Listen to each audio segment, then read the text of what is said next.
Israel గూఢాచారి సంస్థ Mossad target చేస్తే ఇక బతకడం కష్టమేనా అంటే అవుననే సమాధానం వస్తుంది. ఇరాన్లో అత్యంత పవర్ఫుల్ లీడర్లు ఇద్దరిని ఒకే రోజు మట్టుపెట్టిన తీరు ఓ హాలీవుడ్ థ్రిల్లర్ని తలపిస్తోంది. ఇరాన్ గడ్డపై మరోసారి నిప్పుల వాన కురిసింది. ఆ దేశ అత్యున్నత నేత ఆయతుల్లా అలీ ఖమేనీ మరణం తర్వాత ఇరాన్ సైనిక యంత్రాంగానికి వెన్నెముకగా నిలిచిన అలీ లారిజానీని ఇజ్రాయెల్ అత్యంత వ్యూహాత్మకంగా అంతమొందించింది. ఇది కేవలం ఒక వైమానిక దాడి కాదు, వేల కిలోమీటర్ల అవతల ఉన్న శత్రువు ఊపిరిని పక్కాగా లెక్కగట్టి తీసిన ప్రాణం.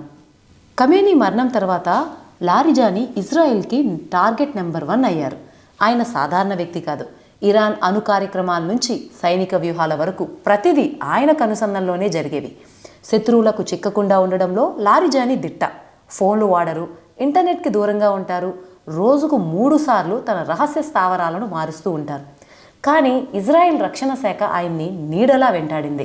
టెహ్రాన్కు ఇజ్రాయెల్కు మధ్య దూరం దాదాపు 1600 కిలోమీటర్లు. అంత దూరం నుంచి యుద్ధ విమానాలు వెళ్ళి దాడి చేయడం అంటే శత్రు దేశాల గగనతలాన్ని దాటుకుంటూ వెళ్ళాలి. లారిజానీ తన కుమార్తె ఇంటికి వస్తున్నాడనే సమాచారాన్ని ఇజ్రాయెల్ గూఢాచారులు పక్కాగా సేకరించారు. IDF chief of staff lieutenant general Zamir ఏమాత్రం ఆలస్యం చేయకుండా గ్రీన్ సిగ్నల్ ఇచ్చారు. నిమిషాల వ్యవధిలో F-35 యుద్ధ విమానాలు గాల్లోకి లేచాయి. సాధారణంగా లారిజానీ సైనిక బంకర్లలో ఉంటారు.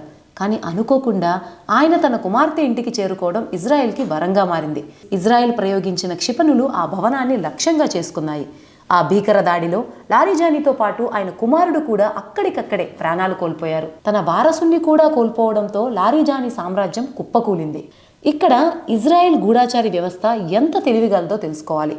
ఒకవైపు లారిజానీపై దాడి జరుగుతుండగానే మరోవైపు ఇరాన్ అల్లర్లను ఉక్కుపాదంతో అణచివేసిన జనరల్ గులాం రెజా సాల్మనీపై కూడా దాడి జరిగింది.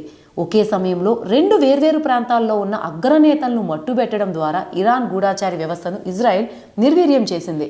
ఈ దాడులతో ఇరాన్ రక్షణ వ్యవస్థలోని డొల్లతనం బయటపడిందని విశ్లేషకులు అంటున్నారు. అగ్రనేతలే తమ ఇళ్లల్లో సురక్షితంగా లేరన్న భయం టెహ్రాన్ వీధుల్లో కనిపిస్తోంది.